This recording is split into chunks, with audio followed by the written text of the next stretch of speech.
to give them one opportunity and they'll grab it. Well, let's go ahead and see how this will all unfold here as we get ready for game number 4. The Battleground choice is up and available. It is going over to Team Liquid. They decided to go ahead and move into Towers of Doom and give up the first pick to Trick Esports, and they would love to play it here. Will we get the Vikings, or are we going to continue to not see them? I actually don't know. I'm not quite sure if they're going to play the Vikings. The draft has to fit, I feel. I've seen some pretty cool games from Liquid in the past on the map here, so I mean, they have to do something else. To be honest, at the beginning of the series, they looked fantastic, and I thought, okay, this is more the Team Liquid of old. And then these inconsistencies came into play again, and Trick started to show up a lot more on the battlegrounds. If Trick takes this, I'm really starting to be extremely afraid for Team Liquid overall. Not just simply in this series, but the way that they currently present themselves in Phase 2, Part 2 is worrisome, to say the least. From a team that has been consistently at the #1 spot, and then at least was a big part of the big 3, to see them fall this hard and this fast, this is a bit heartbreaking. They have a chance to bring it back now, but Trick has just shown that it's not going to be easy at all. Team Liquid was hoping to come into this weekend and just be confident and know that they have had those years of being some of the best in Europe. They also had amazing phase #1. But with those 2 losses right now, do you think that doubt that we were talking about earlier is already creeping into them here in this best of 5 series, or do you think they'll be able to just go ahead and suppress that and keep pushing through? I definitely think it's going to play a role. They are a very emotional team, and they talked about this as well. And I mean, you need to shake it off, but it's definitely in the back of your head. Yeah. The game needs to start, and they need to just like get into the zone of the game again, where you just can completely shut everything out. But right now, looking at the draft, and especially after the game directly, that's definitely something that if they don't talk about it, is on their mind.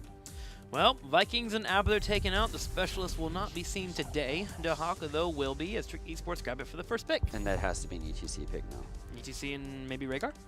Yeah, ETC, you can pair him here with Rhaegar. We could see an Uther combo attempting to go into Divine Shield and potentially Mosh Pit, even though if you pick ETC against Dehaka, you normally go into Stage Dive and put him to the top lane.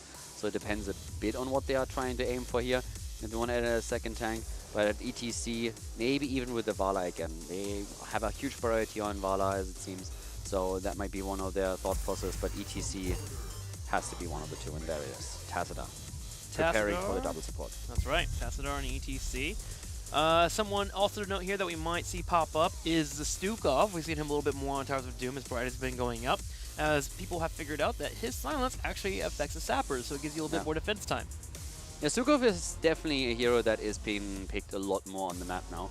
It just helps you to control that bot lane so much, and he can have a big impact if used properly. But we have now in the Maka special, we have him with Genji and Uther for the support. So we have Divine Shield plus Dragon Blade as a combo again.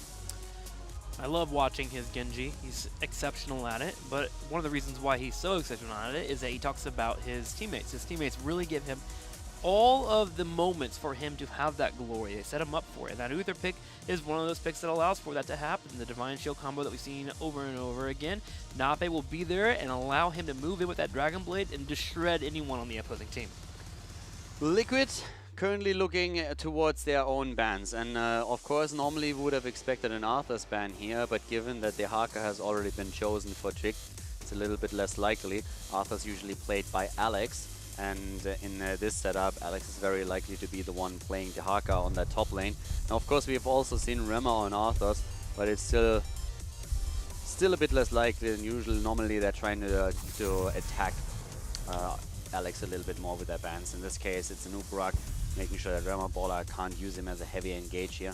With that Cocoon that also played a bit of a role in that last fight on Battlefield of Eternity, in particular, isolating one of the frontliners right away to give access to the backline. Tracer banned over the potential ban on either Lunara or Vala, and that allows Team Liquid again to go into a Vala composition or Lunara composition. They have shown an affinity for Vala, and they can of course continue now also with the second support. So do we get our Vala Ariel, or do we get the Vala Stukov here from Team Liquid? Rhaegar is also still out there. It's true. So you could go for Rhaegar as well.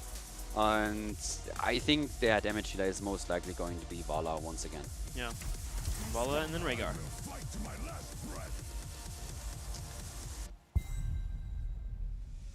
What are you thinking?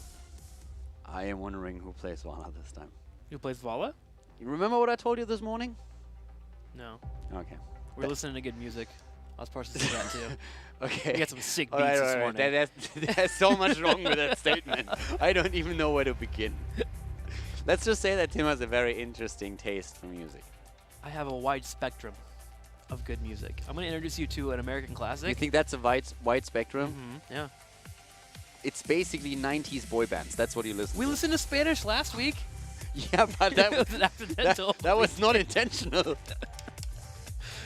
I'll introduce you to one of my favorite bands, Aqua, and they sing a single called Barbie Girl. It's going to be good. It's going to be great. 4th and 5th pick coming in here for Trick Esports. We need a main tank Why me? and probably some more damage. Johanna and Lenora. All right, so Johanna and Lunara, Bambi's mom. Is Johanna? Oh, Lenara is. Yeah, Gotcha, Lunara. gotcha. I got a lot of flack because people keep telling me that Bambi is male, which I still think is a hoax. It's an alternative fact. It's actually like a big lie. It's Only 2 movies out there to prove that's true. It's a conspiracy. So yeah, I'm just gonna call Lunara Bambi's mom, and when she dies again, then I like it. It's a good adjustment. It's a good way to sidestep the entire issue. Outplayed, everyone. GG. You tried and you failed. So this is really the moment where you have to decide if you want to have ETC as the main tank, yes or no. Because if he's the main tank, then he can peel for Vala a lot better, and you have that mosh pit. But then you need someone that can take over the top lane for you. Yeah. And because you can't spec into stage dive anymore. So then it's the question, who do you set up at the top lane? And then we could, for example, see Malthael being played again. But they go into Tyrael. So that's even more peel, actually, for Vala. That's quite a bit, especially when Genji starts to engage. You can drop a Sanctification to help out. But yeah, that leaves us with Tyrael at the bot lane and ETC taking the top. So, going into game number 4 here. Team Liquid and Trick Esports facing off, and we don't have anything too wonky happening, just pure Team Liquid showing off what they think is a pretty strong setup. They love their Vala play. Will it be enough here on Towers of Doom, Caldor? Can they pull deep and get it done? If Nuro plays Vala, alright, I'm saying they take it. Knock on the Vala. I took a peek. Alright. I want to see something from him. Okay, we'll see if we'll get that special something No, but from him. seriously, I want a 5th game between these guys. Yep. We had, they met 3 times in HGC history so far. 2 times it was a 3-2 victory in favor of Team Liquid, and then the last time they met each other, it was a 3-0 sweep by Trick. And I really want to see that 5-mapper again. I think that Liquid had a cool approach to Battlefield of Eternity. Didn't work out for them. Trick showed some excellent play. I loved what they did on Tomb of the Spider Queen, and I would be sad if this doesn't go to 5-map. So I want a 5-mapper, but again, anything could happen here. Towers is a great map. Both have good drafts. We have the Marcus special with Genji. So there's a lot of cool aspects on both sides, and I'm ready for the game. Yeah, that's the fear for me, is that we do have the Maka special on the left side, and every time we get Maka on the Genji, it feels like it's an auto win for the team. They do such a good job of really enabling him to be effective. Maka, when it comes to aggressive heroes that have high mobility, just shreds the competition, it feels like. So it is going to be a difficult match here for Team Liquid, but if anyone can do it, they can. Let's go ahead into game number 4 here. Will Team Liquid tie it up and we'll go to a game 5, or will Trick Esports earn the victory? We're gonna find out right now. Towers of Doom is the map, as we have to the left Knappe on Uther for Tricked Esports, Remabola on Johanna, Crosby on Lunara. We're seeing Dehaka being played by Alex the Frog, and Make on Genji once again. On the right side, in the red, Team Liquid. Nurok is playing Navala. Blumby is playing Tyrael. Gonna have Splinter playing Rhaegar. Hossabs on the Tassadar, and Darkmog will show off ETC once again this series. Yeah, Darkmog on ETC is going to be the laner up at the top, so he's actually the person that will be able to mirror Dehaka's movements, and that is most likely going to extend to stage dive once again, so that they can mirror the global. With Vala being the main damage dealer, supported by Tassadar and Rhaegar, she's also, of course, a huge focus target for Tricked Esports later on in these fights. And as we said before, this is the weekend where Team Liquid is either going to crush and burn or rise as a phoenix of the ashes. Tricked in this game has the lead, and Remaballer is surviving. A lot of pressure on him, nearly dying here, but able to move out. Oh, nice interrupt by Hazo actually on the on the quick B back on the Hearthstone, delaying it a little bit further and buying them time. But Team Liquid definitely a lot more aggressive heading into game number 4. Fancy. That aggression started out with ETC seeing that Iron Skin had to be utilized in the middle of the map. The moment it did finish off, we saw him go for the power slide, but the drag from Alex the Prodigy actually kept Romero alive. There was a spot where Johanna would have been picked off, but he anchored his team well with the drag and then went back to the top lane. So already, we're seeing our two teams going at the bat here, looking for those fights. Bala might get caught out on a position here, comes in for the rotation, but was actually all an elaborate plan as a Nabe will get picked up. Yeah, that was initially a really good thought to try and go for Vala here with the rotation. Didn't really account for the rest of the team to follow up and help her out here, so that was definitely something they didn't see coming. Good kill for Team Liquid, and them definitely gaining momentum in the early stages now, trying of course to also get the camps, and with the sappers now taken, they're immediately going straight for their own. Might even be able to sneak over and invade, but nope, Trick commits 3 of their heroes to their own camp, so they should be able to get this done in time. But Maka actually moved out. Knapp, on the other hand, is now moving into helping to anchor in the bush as Ramabola completes the camp. Yep, Make making sure that Team Liquid couldn't rotate over, dropping off a couple of harassment shurikens. We're going to have Make working on this bottom side with 4 people here as Rhaegar, Vala, and Tyrael are hoping to get the sappers moving. All right, here we go. Oh, snap. Nurok takes Creed of the Hunter, the talent that I probably hate more than anything else in this entire game. And this is exactly what I wanted to see from him. And this is actually... Creed of the Hunter is a talent that usually doesn't get a whole lot of value because it takes most players to complete it. It just takes ages to complete, and during all that time, especially when you fall behind, you have a massive, massive problem at your hand and will probably never really get value. The one case when you can make a good argument for Creed of the Hunter is if you have double support and you have 2 tanks, which is exactly what happens here. And I have actually seen him play this particular setup, as we already see him getting stack after stack here in that big fight over the bottom altar here. And the cool thing about this is that he completes it so fast. The last time I saw him was 6 minutes in. And even his team told him, what the hell are you doing? Stop taking that talent. And they actually destroyed in that scrim. And it was him playing absolutely fantastic. I'm absolutely sold on Nurok when he's supported by a double support and the 2 tanks. And just in that last engagement, he already had now 25 of those stacks. So it's really... Are you aggressive with your composition? Is your team able to help you complete it? And also, are you aggressive? Because if you fall behind, then completing it is most likely not going to happen, and you are very likely to lose the game. But Nurok, I was extremely impressed seeing him on the talent, so I really want to see what they can get done with the auto attack build here. And I'm actually even a bit surprised that they are willing to commit to its risk in this pivotal match. We'll see how it's going to work out for them. Remember, when he does finish all 100 basic attacks there, he gets the 100 stacks, he'll be able to get an additional 2% per a hatred stack on his basic attack, so able to chunk people. But again, you do have to finish the quest first before the talent even comes on the line.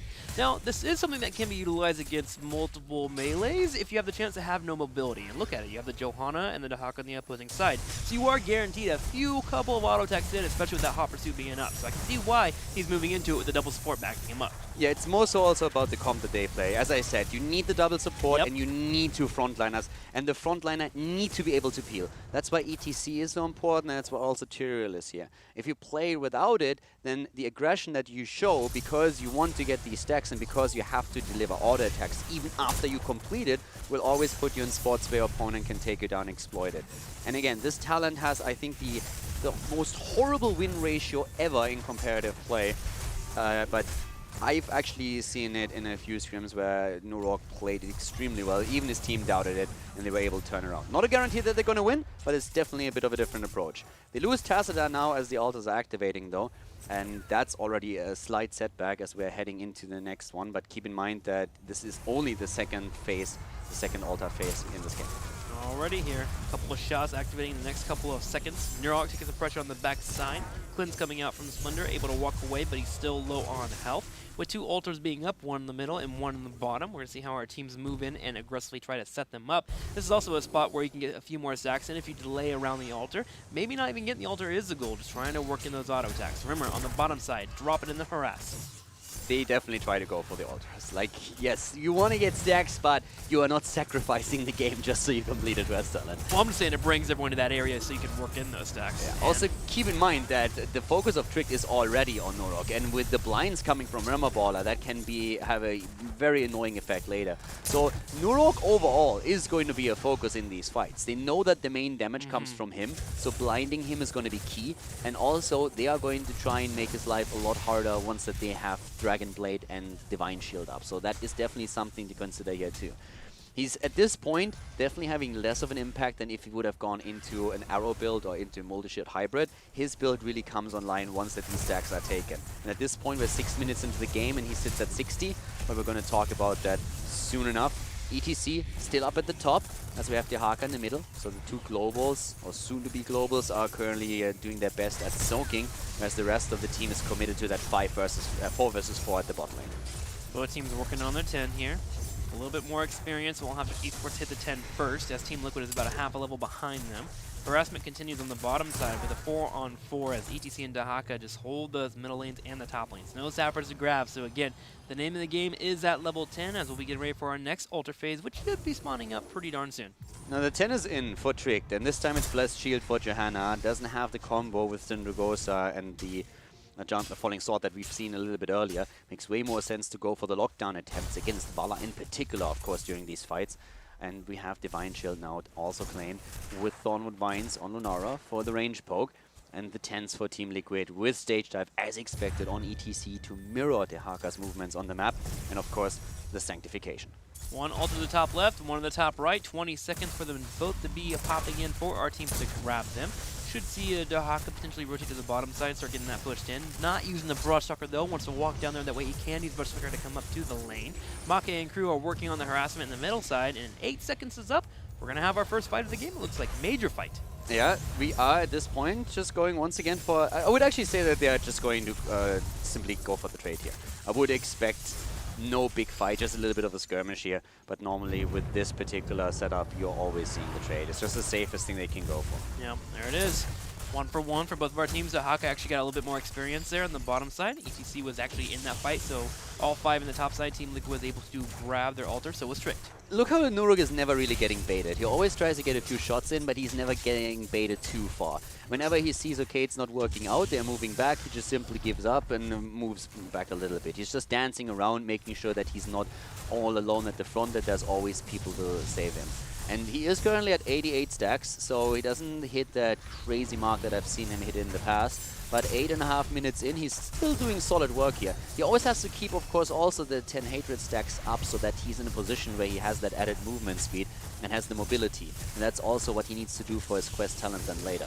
The build really does not only come online with the level 4 talent completed, but even more so if you are hitting the late game. If you can go into, for example, Farflight Quiver, if you have your Manticore set up, then that's when Baller is going to definitely have a problem. Here comes the Stage Dive already, Ancestral being used to keep Nurok alive. They're going in, Sanctification is on the ground. Here come the blinds once more. Manmake is low, needs to be careful. Blumby, on the other hand, is also getting punished.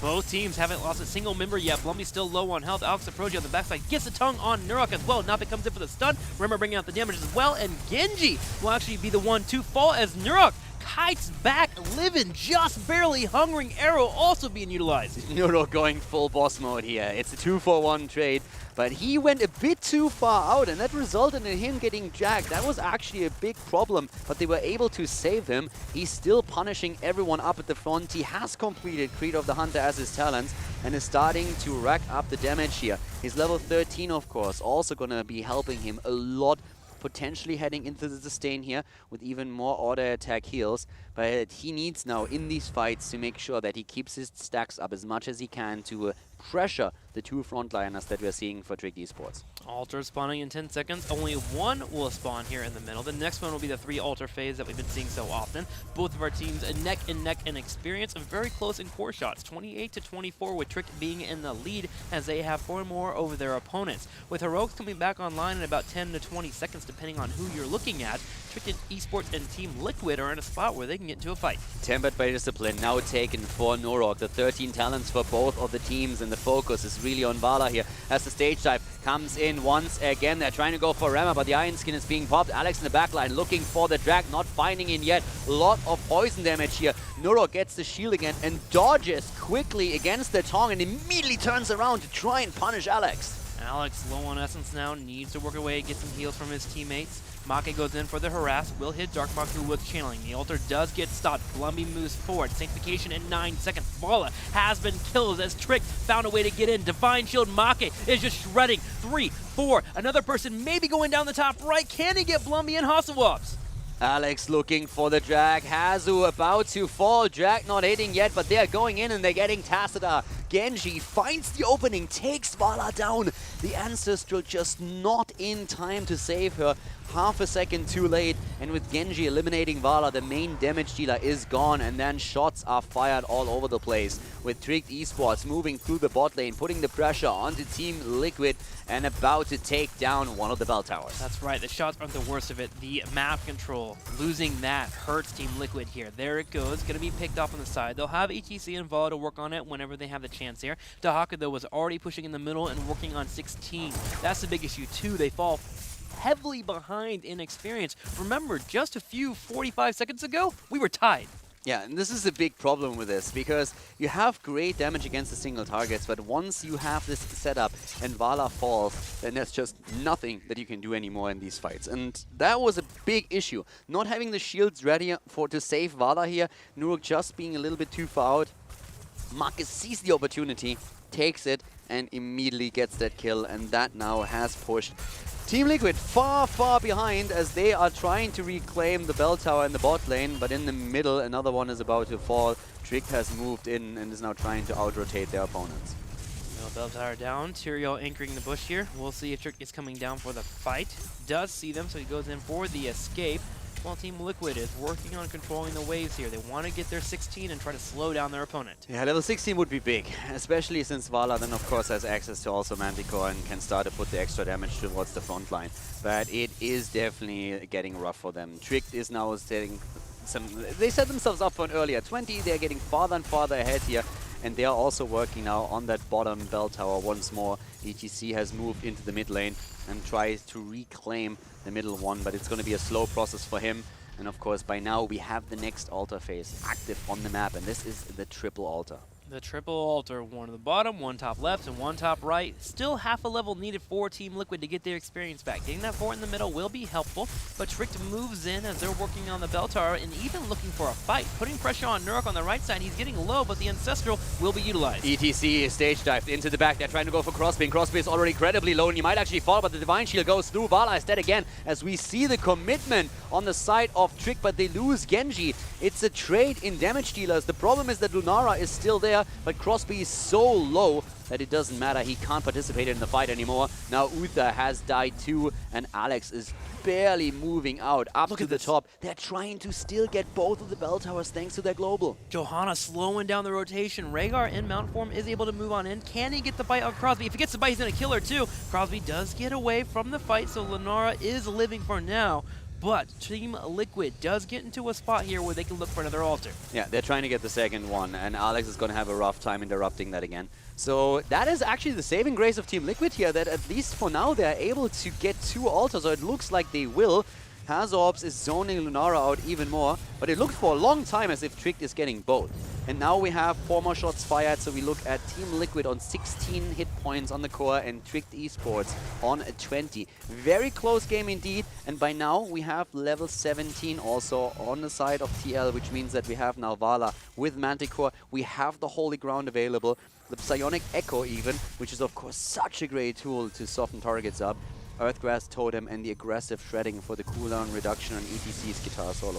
What an exciting game so far as we are neck and neck here. Experience moving to level 18. Team Liquid a little bit behind so far with 4 shots and a little bit on the experience, but still heavily in this game. Nurok, vaulting forward. Make jumps straight on top of him, brings up the damage. A Rain of Vengeance will be used to stop the deflecting, but here comes Alex and Proji. They know they need to get on that back line. Yeah, and Alex needs to be super careful here because Vala with Manticore is starting to really chunk out these hit points and do it fast. Nurok is already at it, trying to do exactly that, but the stuns come out against Blumby, and once again we're seeing Genji jumping into the backline. Darkmog is low, so is Splendor. First kill, second, the resets are kicking in as Make is just obliterating everybody, going for the quad kill and annihilating Team Liquid. Only Tassadar stands here for Team Liquid, and Tricked eSport kills the bell tower, heads to the middle lane, and now they have multiple options. Kill the bell tower in the middle, get level 20 set up, they can even move in for a boss, get a few more shots, but for now it's all about map control. Grab the bell tower in the middle, and Dahaka's head in the top and start working on it there. Make is absolutely on fire here right now. Lunara softening the targets up, getting the poison damage in, and then when he sees his opportunity, we just see him ping-pong around the entire setup. Just look at Genji in this fight. The engage happens first of all. They're trying to move in. Everybody's still alive here, and then it's just slowly one kill after another. And here he goes. One kill, two. Goes straight in for Blumby. Commits to the third, and then gets the kill against Vala in the backline. Make just fantastic here. And we have to shout out Nabe there. Nabe was in a spot where he actually stopped Tiro from using Sanification. That's why we saw Team Liquid start to group up. It got interrupted and went down to 10 seconds. And that's why we saw the Dragon Blade come in and start shredding. Now, with all the bell towers grabbed, shots are already hitting on top of Team Liquid. It falls one by one by one. Finally, Team Liquid gets a bell tower in the bottom. But with 6 shots available because of an altar, Trick eSport is looking to get even more of a massive lead. Yeah, the barrage has started, and that's now another 6 shots fired. We are seeing Team Liquid fall to 8 points on their core, and they are still of course not on level 20, which Tricked eSports has already taken, and Tricked is in the lead in this series. They have the 2-1. Now they're focusing on that bot lane again as Team Liquid tries to recover their own bell towers. They come closer to 20, but this is of course a rough match now for Team Liquid. Team Liquid will hit 20, which will give them a chance here to stay in this game. Again, it is Towers of Doom. This is where we see the most comebacks. They move in for a boss on the top side. They want to eliminate it off the field, make it harder for Trick eSports to get even more shots on their core, and they'll do it. They'll grab all the shots here as Trick eSports works on the bell tower on the bottom right. 4 more shots fired towards the left, so at least that's something that they could achieve here. But the bell tower has been taken at the bot lane, 16 to 8 now, when we're looking at the points on the core, and we have Tricked moving in again. But 20 is there, and that's the far-flight quiver for Norok, making it a little bit easier for him to get that damage in against those heroes, but it's all about when Genji is starting to make his move. That is right. Bell tower survives in the middle. It's down to a small amount of health, but Team Liquid does defend it. They would love to start working on the bell tower on the bottom side, and they can with ETC with the stage dive main here. And noting ETC, he has yet to pick his level 20. ETC ETC has a lot of options that can really make the difference in the fight, but he actually heads at this point straight into the cooldown reduction with Crowd Pleaser here. So we might be able to use that. And here we go. Comes in, hits 2, starts to jump in right away as Sanctification is already on the ground. Make had Divine Shield, but it's over. Splendor, on the other hand, is falling. Couldn't even throw the Ancestral out, and that's a massive problem. Nurok wants to get the kill against Genji, but doesn't get it. And here comes once again Darkmog, pushing them away, moving out, but one of their heroes is already dead. Darkmog might even fall as well. And this is bad news for Team Liquid as they are now facing a 5 versus 3 situation on the map with 2 altars ready to go. And those 2 altars will end the game if Team Liquid is unable to get one of them. But they also have sappers in the bottom they have to defend. Alex Proji comes in with the drag. He will hit Blumby, burrows, and gets away from the fight. Crosby's on the way too, as well as Make, as they had the tap. Yeah, Nuro gets an immense amount of damage in, and they are starting to get their kills here. They don't want to finish it up just yet. Do it eventually, but here's already the beast stepping. They know that this is over. Another few shots fired, and this is game. The last channel went through. And Team Liquid loses the game and the series as Tricked eSports takes the 3-1 victory. A big win here for Tricked eSports, but a devastating loss for Team Liquid. This means their match against the Playing Ducks becomes even more important. They have to get that victory, or they're going to be looking at possible crucibles. So, Team Liquid falling to Tricked eSports. Didn't really expect to say that here in 3-1 fashion. I mean, Tricked and Liquid are both a bit inconsistent. The players themselves have been talking about it, but after the first map where Liquid looked really strong, I didn't expect it to be happening this way either. Yeah. That was very dominant towards the end by Tricked. It felt after the loss on map number 1, they just pretty dominantly took the series back. You can argue, of course, about Battlefield of Eternity, where Liquid engaged into a bit of a weird battle that you might argue cost them the game in the end. But Trick just looked strong. And when Make again had Genji supported by Nabe there, oh boy. Every time, it's devastating. I think today, you look at it, Trick Esports, when they did find a victory or found themselves ahead, they knew how to handle it and keep it up the entire time. Whereas Team Liquid, when they did get their leads, not so much overall. That big throw on BOE just being very important today. And I would say probably pivotal in this entire best of 5 series. That kind of stuff really weighs on you, especially when you know in the moment that it was a mistake. Yeah, and for TL, I mean, things are getting really rough now. Losing this one was definitely a big problem. And they have another, of course, big match this weekend. It's arguably even more important. But at this point, qualifying directly for BlizzCon is basically already impossible. Well, it's time to talk to Trick Esports as Nabe is here to talk to us about the match. Nabe, welcome to the HGC once again. It's always good to see your face. Thank you. I'm happy to see you guys as well. Well, Nabe, you guys got a really big victory today over Team Liquid. How are you feeling right now? I mean, it feels good. And after that home game, like, I don't know, it was so fun playing that game, and it feels good. It's really good. Tell me about BOE. What happened in that bottom right side where you guys had that big moment where Team Liquid was actually pretty far ahead. They had a really crazy poke composition. You guys had to find a moment to get a kill, and you found 3. What really sparked that fight and really put you guys in a spot to keep the pressure up throughout the rest of the game? I think it was a 4 versus 5 fight. We had the Dahaka able to burrow in, and we got the 4 versus 5 fight. Couldn't be better. Awesome. Over to Caldor. I want to ask a little bit about map number 2, because when we saw that too, was that planned? Because we know that sometimes Alex goes for these YOLO moments where he just says, okay guys, we're behind, let's just try this and try to dominate and make that happen. Was that planned from the get-go that you would go into flanks with Syndragosa and also into Falling Sword, or was that simply, we are behind, this isn't working out, this is the one way how we can fight back, let's do it? It wasn't planned at all, actually.